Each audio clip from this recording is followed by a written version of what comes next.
Hello दोस्तों, आज हम आपको ऐसी कहानी बताते हैं जिससे बचपन की यादें ताज़ा हो जाएंगी। बताने से पहले मेरे चैनल को सब्सक्राइब जरूर करें।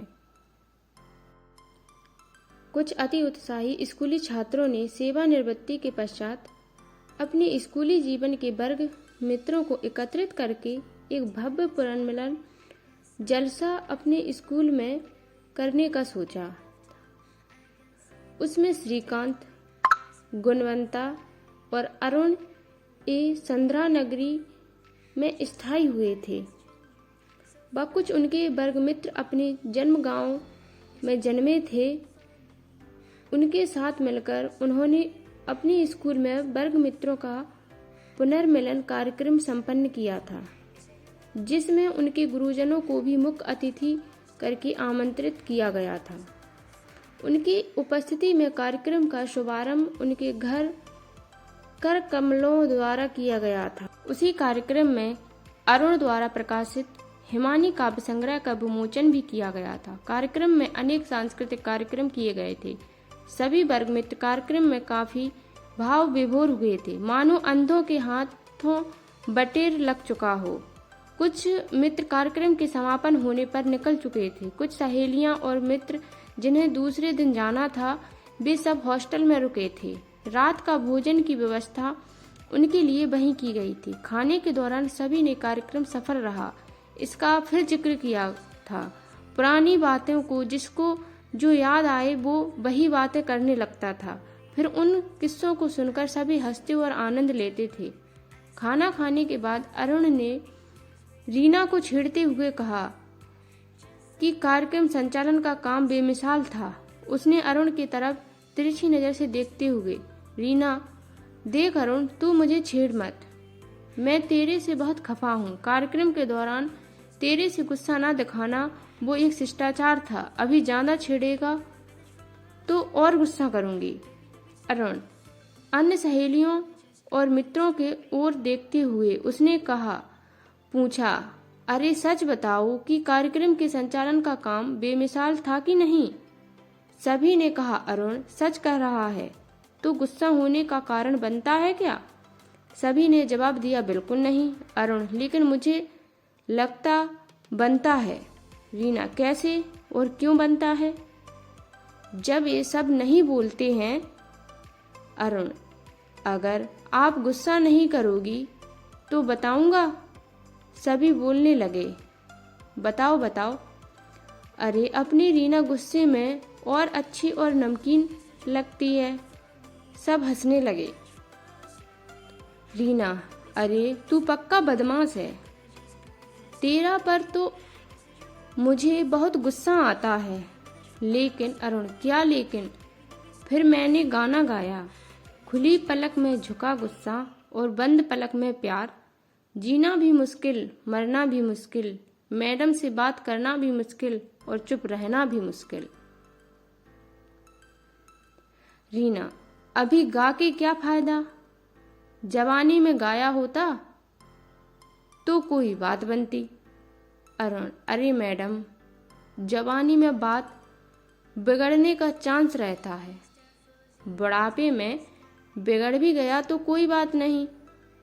रीना, अरे आप सब इसके पीछे मत पड़ो, ये ऐसे ही रात गुजार देगा।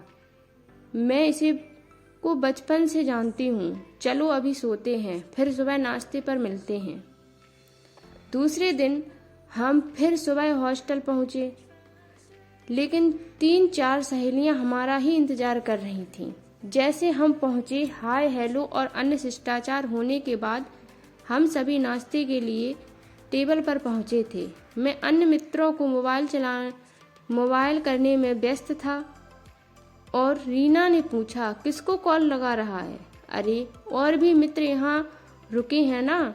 अरे हमने सबको भगा दिया, वो सब चले गए। तू परेशान मत हो, हम दोनों को देखकर शायद उन्होंने हमारी फिरकी लेने की सोच ली थी। नाश्ते का ऑर्डर देने के बाद उनमें से एक सहेली ने हमें छेड़ते हुए कहा, सहेली, अरे तुम दोनों की पत्नियां बड़ी सुंदर और सुशील हैं। कल हमारी उनसे साथ बहुत वार्तालाप हुआ था, बड़ी खुश दिख रही थी।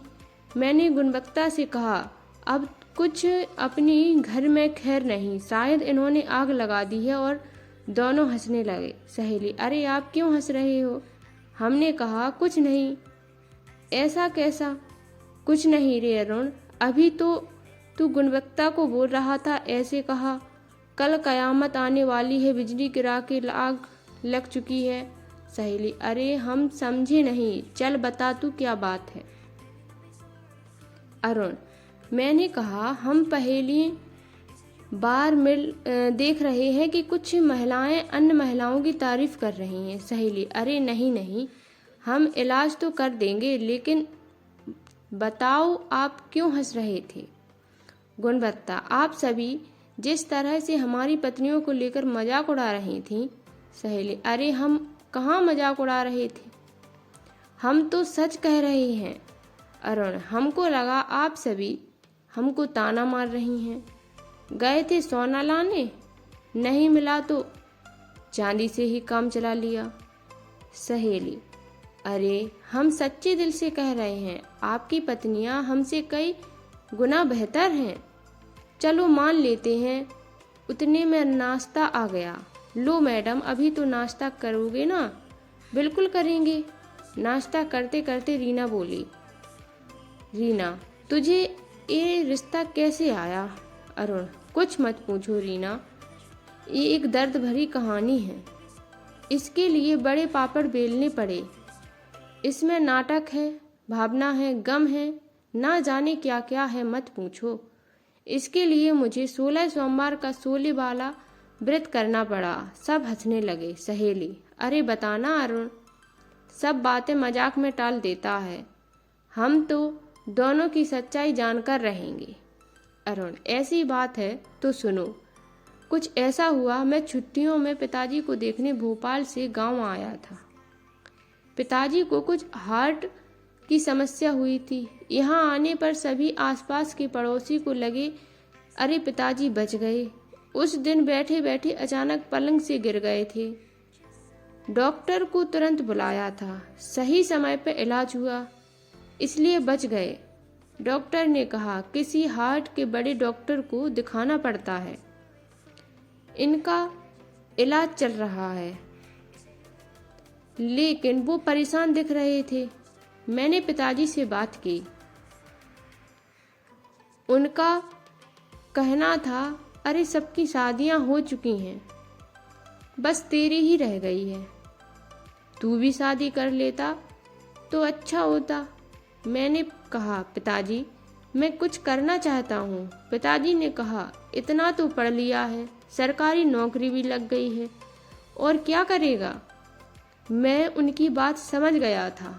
वो चाहते थे कि मेरी उनके होते हुए शादी हो जाए, लेकिन मेरी बिल्कुल इच्छा उस वक्त नहीं थी।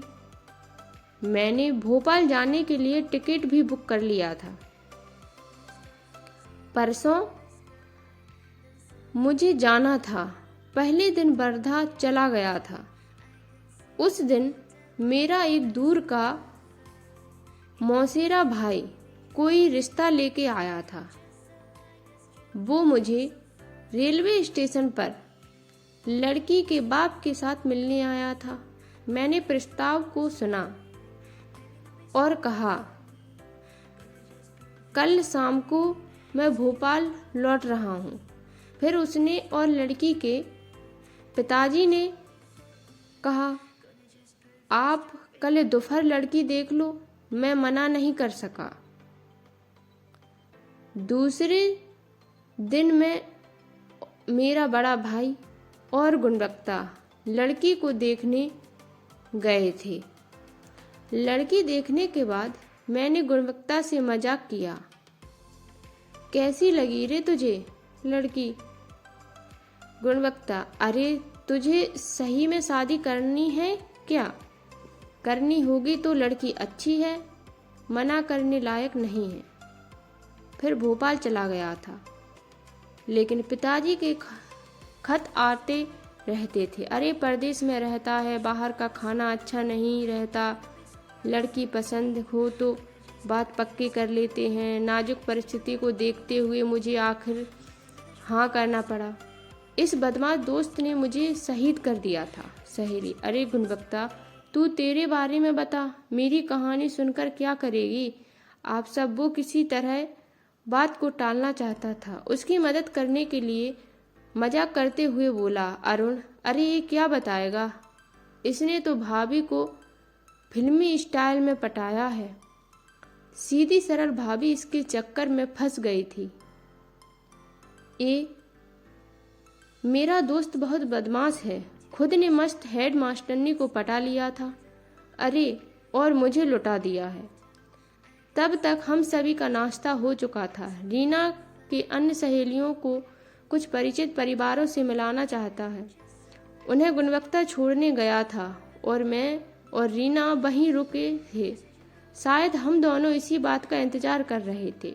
रीना, अरे अरुण, आना इधर, आराम से बैठ के टाइम पास करते हैं। अच्छा हुआ इस बहाने हम सभी की एक दूसरे से फिर मुलाकात हुई, एक दूसरे के परिवार से मुलाकात हुई, कुछ भ्रम भी टूटे। शायद मेरी कहानी सुनकर उसका गुस्सा थोड़ा ठंडा था। फिर मैं बोला अरुण, अरे रीना, कैसी हो, अपने बारे में कुछ खास बताओ। रीना, ऐसा कुछ खास तो नहीं, तेरे जैसे मैंने भी शादी कर ली, 2 बच्चे हैं, दोनों की शादियां हो चुकी हैं। बातें चल रही थीं, एक दूसरे को देखते रहे। दोनों एक दूसरे से यह उम्मीद कर रहे थे कि पुरानी बातों को कोई तो छेड़ेगा। इस इंतजार में गुणवत्ता पहुंच गया। रीना हमारे पास 7 वर्धा तक आने वाली थी। फिर हम सबने अपना सामान गाड़ी की डिग्गी में डाला, फिर निकल पड़े। सहेली, अरे सच, तुम दोनों की पत्नियां बड़ी ही सुंदर और सुशील हैं। हम सच कह रहे हैं, भगवान कसम। फिर हम दोनों ने जोर से हंसने लगे। फिर उन्होंने सवाल किया, अभी आपको बताना पड़ेगा वरना हम लोग नाश्ता नहीं करेंगे। अरुण, अरे प्यारी सहेलियों, ऐसा जुल्म मत करो वरना हम यहीं घायल हो जाएंगे। इलाज भी आपको ही करना पड़ेगा।